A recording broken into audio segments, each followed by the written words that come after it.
Imagine a year so dark and cold that summer felt like winter.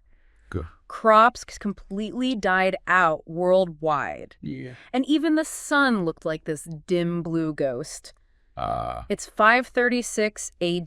536. A year so bad that historians have actually called it the worst year to be alive. Wow. And you want to understand what happened. Yeah. Get ready, because we are going to deep dive into this volcanic winter that changed the course of history. Absolutely. We're going to be looking at historical accounts, Yeah. scientific data from tree rings and ice cores, Uh-huh. and the latest research to figure out what really happened. It's really fascinating stuff. Yeah, it is. I mean, 536 is really just the start of like this whole decade of hardship. Oh, wow. Like just global climate change. Oh, just wow. crazy consequences from it. So let's start by setting the scene. Okay. What did people actually experience during this time? Well, the firsthand accounts are really chilling. Like you've got Procopius. He was a Byzantine historian, and he wrote that the sun gave forth its light without brightness. And he compared it to an eclipse. Wow. He said the beams it shed were not clear. So not just dim, but like weird, unsettling kind of light.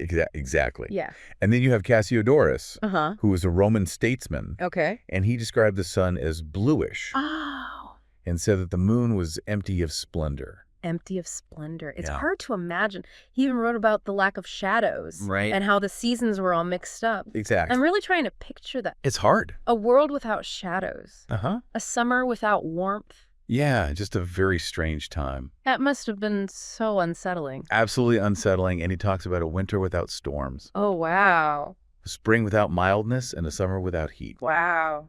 And he even mentions that the harvests were ruined, like frosts destroyed the crops. Oh, no. Apples hardened on the branches and grapes soured. Those details really bring it to life. It wasn't just darkness. Oh. It was like the complete disruption Bah. of the natural order. Right. Oh, wow. And it had a huge impact on people's lives. Yeah. Cassiodorus hints at this widespread famine Oh, really? and talks about needing to rely on stored food.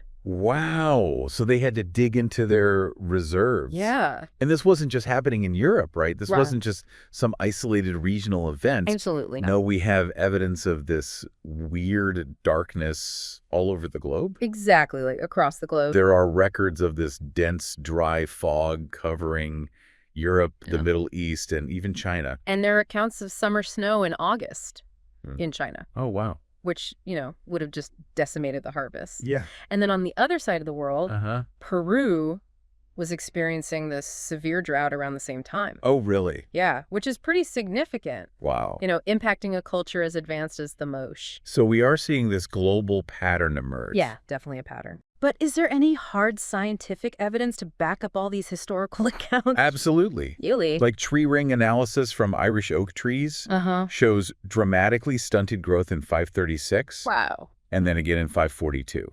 Wow. So that's a tangible proof of the impact Yeah. on the environment that this event caused. Fascinating how trees can act like a historical record. Isn't it? It's like they're telling us a story. Yeah, they really are.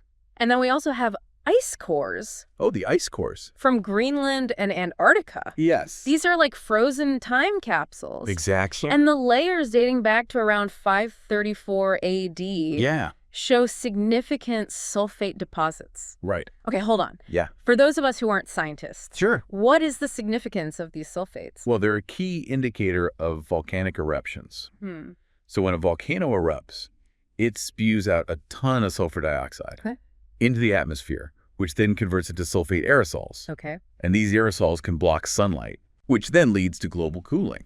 So the ice cores are basically confirming what the historical accounts suggest. Yes. That there was a major volcanic event Uh-huh. that shrouded the world in darkness and triggered this period of global cooling. Precisely. Okay, so we have this pretty clear picture of what happened Yeah. in 536 and the years that followed. Uh-huh. Global dimming, Yeah. plummeting temperatures, Yeah.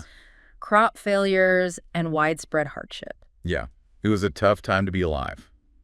But the big question remains. Yeah. What caused this volcanic winter? That is the question, isn't it? Yeah. It's a scientific mystery, really, Uh-huh. with multiple suspects Oh, right. and evolving theories. Right. One of the early theories involved a comet impact. Okay. But that's been largely dismissed now. Yeah, right? It's not. The death from above scenario. That's right. Yeah. Not so much anymore. But the evidence seems to point to volcanoes, right? Yeah, volcanoes. Oh. The sulfate deposits in the ice cores are a strong indicator of volcanic activity. Right. But finding the culprit volcano has taken us across the globe. Wow. And through centuries of research. Oh, wow. Some of the initial suspects included volcanoes like Rabaul, Krakatoa, and Ilopango. Okay. Each powerful enough to have a global impact. So like a volcanic lineup. Yeah, a lineup of suspects. How did scientists narrow it down? Well, through further research and more advanced dating techniques, like radiocarb dating. Okay. So, analyzing the timing and the scale of these eruptions to see if they match up with the evidence from 536. And I'm guessing none of them quite fit the bill. That's right. Okay. However, recent research suggests that the cause might not be one massive eruption, but rather multiple simultaneous eruptions. Multiple eruptions. Yeah, that paints an even more dramatic picture. It does, doesn't it? Where did these eruptions occur? Well, that's where things get interesting. Okay. Geochemical analysis of volcanic ash deposits has pointed researchers towards North America. North America. Yeah. So not the usual suspects in the Pacific Ring of Fire. Boop. Interesting. Yeah, it was a surprising discovery. Wow. The evidence suggests at least 3 simultaneous eruptions in North America. Wow, 3 eruptions. Yeah. Can you tell us a bit more about these North American volcanoes? Of course. Okay. One eruption is linked to the monocraters in California. Okay. The others likely originated in the eastern Aleutians and the northern Cordilleran volcanic province. I see. So just imagine the combined force of these eruptions. Oh, wow. Spewing ash and aerosols into the atmosphere. Yeah. It would have been devastating for the global climate. Okay, so we're talking about a perfect storm of volcanic activity. Right. Not just one bad apple, but a whole orchard going bad at once. Yeah. And this is what triggered the global cooling, the crop failures, and the widespread hardship that followed. Yeah. But how exactly did all of this volcanic mayhem translate into human suffering? Well, less sunlight means lower temperatures, which would have been disastrous for agriculture. Right. The historical accounts we discussed earlier with famine and crop failures are all directly tied to this volcanic winter. It's like a chain reaction, exactly. Starting with volcanoes and ending with people struggling to survive. It really is. And we can't forget about the plague of Justinian. Oh, right. Which started in 541 AD. Right. So imagine a world already weakened by years of cold and famine and hit by this devastating pandemic. Yeah. The consequences were just unimaginable. Yeah, it's hard to fathom, really. It's hard to grasp the scale of suffering that people endured during that time. It makes you think about how interconnected everything is. It really does. A few volcanoes erupt on one side of the planet, and suddenly you have global famine, disease, societal upheaval. It's crazy. It's a sobering reminder of the power of nature and just the vulnerability of human civilization. Absolutely. And that brings us to an important question. What's that? While the immediate impact of 536 was horrific, did the ripple effects extend beyond just a decade of darkness and disease? Did this event perhaps trigger changes that shape the course of history? That's a great question. It is. And that's something we'll explore in the next part of our deep dive. Sounds good. So we've been talking about 536 and this volcanic winter as if it was this isolated event. Right. But you're saying there could be these long-term consequences? Yeah. That this event might be connected to broader historical shifts? That's right. Really? It's fascinating to consider how this period of upheaval might be connected to changes across the world. For example, there's a theory linking this era to the deposition of gold hoards by Scandinavian elites. I remember reading about those. Yeah. These were huge stashes of gold and valuables, right? Hidden away like they were expecting the end of the world. Exactly. And they've puzzled historians for centuries. Yeah. One theory is that they were offerings, like desperate attempts to appease angry gods. And bring back the sun. Bring back the sun. Makes sense. Yeah. If you suddenly found yourself living in a world of like perpetual twilight, you might start to think the gods were displeased. Right. But is there any actual evidence to support that theory? It's mostly speculation at this point. Okay. Connecting these hordes to the anxieties of the time But it raises some interesting questions Yeah. about how people cope with catastrophic events. Yeah. How they try to make sense of the inexplicable. It makes you wonder what stories and beliefs emerged from this period of darkness. Absolutely. And some scholars believe that those stories might have even found their way into mythology. Like, think about the myths of Fimbulwinter and Ragnarok. These tales of unending winter and cosmic upheaval, they could very well be rooted in the cultural memory of the events of 536. So a real-life catastrophe might have inspired these epic tales. It's pretty amazing. That's pretty mind-blowing. Yeah. It really shows you how these events could shape not just the physical world, but also people's beliefs and storytelling. Their whole worldview. But are we talking just mythology here? Well, or did 536 have a tangible impact on historical events? That's a question that historians are still debating. Okay. Some theories propose connections to the decline of empires, migrations of various groups, and even the rise of new religions. Okay, that's a lot to unpack. It is. Let's start with the decline of empires. Okay. How would a volcanic winter contribute to something like that?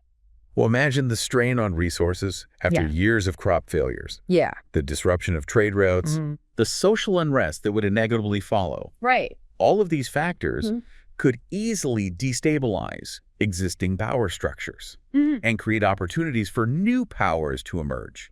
So you're saying 536 could have acted as a catalyst for change, possible, weakening empires, and creating this power vacuum. It's a compelling theory. Okay.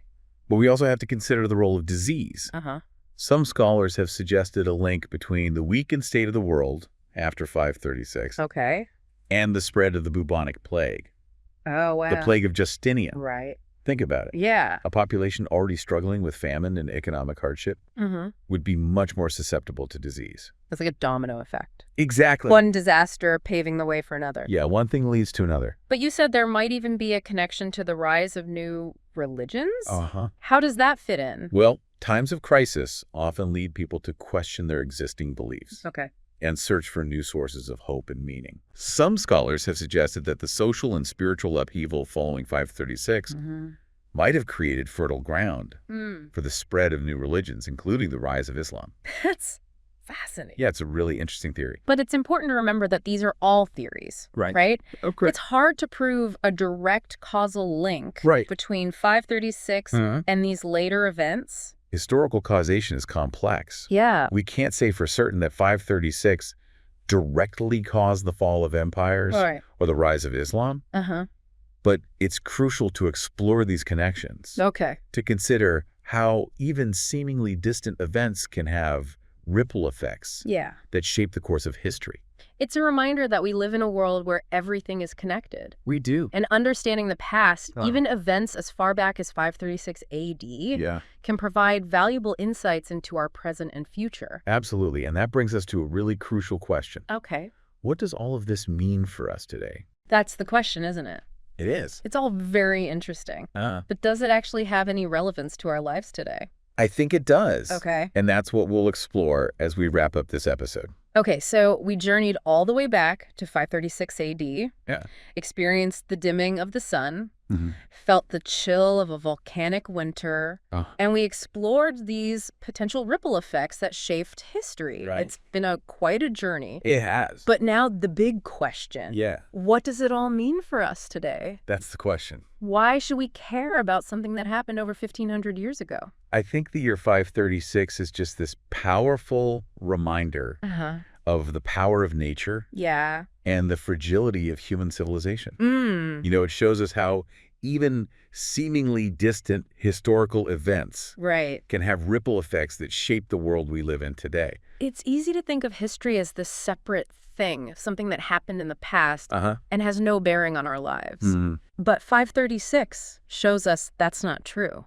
No, it's not. The past is connected to the present, and understanding that connection can be incredibly insightful. It can. And, you know, with the climate challenges we're facing today, the story of 536 feels really relevant. It's almost like a warning from history. You know, a glimpse into what can happen when the delicate balance of our planet is disrupted. Exactly. And it really highlights how vulnerable we are to environmental shifts and the importance of understanding and addressing the potential consequences of climate change. So what can we learn from 536? What are the key takeaways we should be thinking about as we navigate these challenges of the 21st century? I think one of the most important lessons is the interconnectedness of everything. Okay. Like a few volcanoes erupt in North America, and suddenly you have global cooling, famine, disease, and societal upheaval across the world. It shows us that we're all connected. Exactly. And that events in one corner of the planet can have far-reaching consequences. It's a powerful argument for global cooperation and collective action. It really is. We can't solve these challenges in isolation. No, we can't. Another key takeaway is the importance of resilience. Right. Despite the immense suffering and hardship they faced, people endured. They did. The darkness of 536 eventually lifted. Yeah. The sun returned, life went on, and humanity adapted. We're a resilient bunch. It's a message of hope amidst all the gloom. Yeah. A testament to human resilience, our ability to face even the most challenging circumstances and find a way forward. That's right. So as we wrap up this deep dive into the year 536, what's the final thought you want to leave our listener with? I think it's this. The year 536 may have been a time of great darkness and hardship, but it also offers us valuable lessons for today. It reminds us to cherish our planet, to appreciate this delicate balance of nature, and to work together to build a more sustainable and resilient future. And if you want to keep exploring this topic, consider researching other historical periods of climate change to see what else we can learn from the past.